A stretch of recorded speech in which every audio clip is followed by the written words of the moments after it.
आऊज़ु बिल्लाहि मिनश्शैतानिर्रजीम बिस्मिल्लाहिर्रहमानिर्रहीम। ख्वाबिस्तान चैनल पर तमाम देखने और सुनने वालों को अस्सलामु अलैकुम वरहमतुल्लाहि वबरकातुहू। नाज़रीन कराम, आज फिर एक नए मौजू के साथ आपकी खिदमत में हाजिर हूँ। आज का जो हमारा मौजू है वो ये है कि ख्वाब में सूरह यासीन की तिलावत करना। अगर किसी शख्स ने ख्वाब में सूरह यासीन की तिलावत की है तो इसकी क्या मुबारक ताबीर होगी? क्या ये ख्वाब आपके हक़ में बेहतर होगा या नहीं, या क्या ये ख्वाब सच्चा भी है या फिर नहीं? ये जानने के लिए आपको वीडियो को एंड तक ज़रूर देखना होगा, क्योंकि आखिर में मैं आपको ख्वाबों की उन 3 अक़साम के बारे में बताऊंगा कि जिनके बारे में शायद आपको पहले नहीं पता। तो नाज़रीन किराम, वीडियो को बाकायदा तरीके से शुरू करने से पहले मैं आपसे दरख्वास्त करता हूँ कि अगर आप हमारी ख्वाबिस्तान चैनल पर नए आए हैं तो अभी वीडियो के नीचे सब्सक्राइब के बटन पर ज़रूर क्लिक कर दें और उसके साथ एक घंटी के बटन बना होगा उस पर भी दबा दें, ताकि हम जब भी कोई नई वीडियो अपलोड करेंगे तो आपके पास आसानी से पहुंच जाएगी। नाज़रीन करम, आज का जो हमारा मौजू ख्वाब में सूरह यासीन को पढ़ना है तो इसकी क्या ताबीर होगी। नाज़रीन करम, अल्लामा इब्न सहरी रहमतुल्लाह अलैह अपनी किताब ताबीरुर रोया में कुछ इस तरह से लिखते हैं कि अगर किसी शख्स ने ख्वाब में सूरह यासीन की तिलावत की है तो ये इस बात की दलील है कि उसकी आक़िबत बिलखैर होगी। और इसके साथ साथ हज़रत इब्राहीम करमानी रहमतुल्लाह अलैह इसी मौजू पर या इसी ख्वाब में कुछ इस तरह से लिखते हैं कि अगर किसी शख्स ने ये ख्वाब देखा है तो ये उसकी उम्र दराज होने की, यानी कि उम्र लंबी होने की दलील है और अल्लाह पाक की रहमत उस पर नाजिल होगी।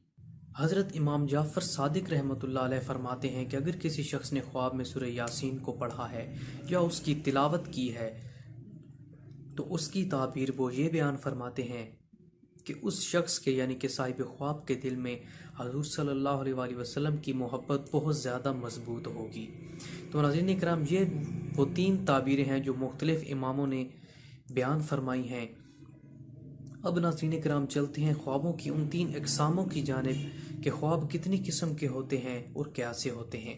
नाज़रीन इकराम, जो पहली किस्म है वो ये है कि ख्वाब में जो पहली किस्म है उसका नाम है जो ख्वाब अल्लाह पाक की तरफ से होते हैं।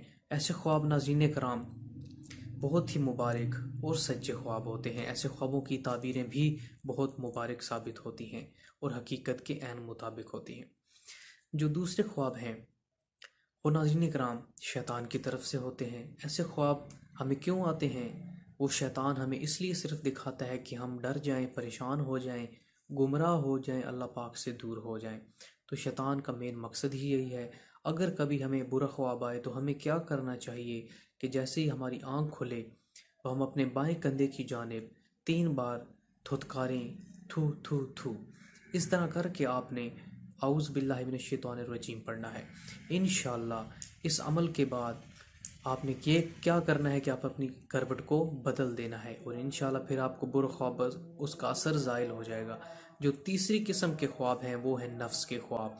ऐसे ख्वाब हमें क्यों आते हैं और कब आते हैं? जब हम सारा दिन किसी परेशानी में रहें या किसी खुशी में रहें और सारा दिन जो हमने बातें सोची होती हैं रात को हमें वही चीज़ें ख्वाब में नज़र आती हैं।